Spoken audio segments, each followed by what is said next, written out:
ஏய்யா, உனக்கு விஷ் பண்ணி என்னடா பிரயோஜனம்? ஒண்ணுமே இல்லையே.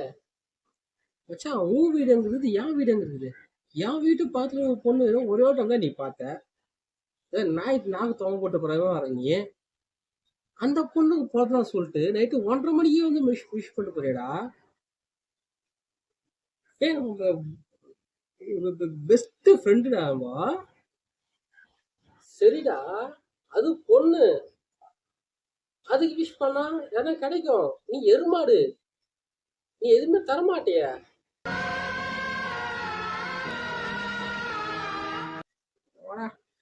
ஏதோ விஷ் பண்ணா சருகு வாங்கி தரலாம் பார்த்தேன் நானு.